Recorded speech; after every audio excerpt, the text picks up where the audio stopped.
C'est une initiative du pape François. Le Vatican vient de publier des directives à suivre en cas de soupçon d'agression sexuelle sur mineurs. Oui, c'est une sorte de manuel qui doit aider les autorités locales à enquêter. On y trouve notamment un formulaire de signalement de délit. Bonjour, monseigneur Luc Crépi.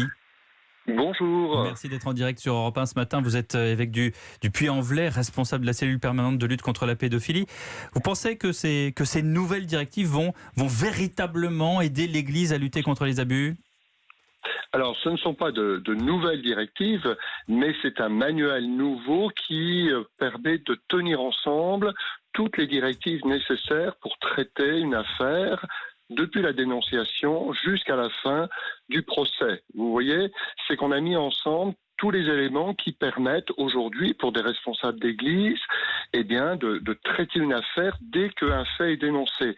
Et c'était quelque chose qui était très attendu par les évêques du monde entier. Il l'avait dit au pape en 2019. Et donc, ça nous donne un manuel. Je pense que le mot manuel que vous avez pris est très important parce que c'est quelque chose qui peut être aussi évolutif, dans lequel on peut rajouter d'autres directives. Donc là, il y a plus de clarté, selon vous, le fait que tout soit rassemblé, même si vous le disiez, ces directives existaient déjà, cela va permettre aux hommes d'église peut-être de mieux lutter contre ces abus sexuels.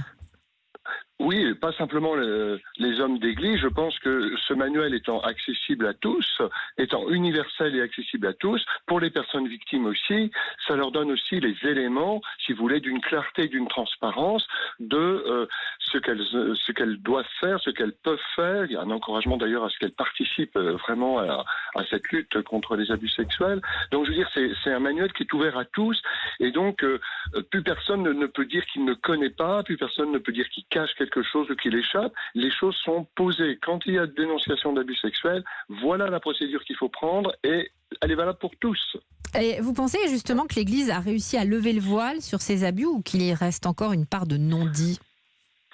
Je pense qu'elle fait un gros travail. Moi, je vois en France, on fait un gros travail pour lever le voile. On voit qu'il y a pas mal d'affaires qui sont sorties.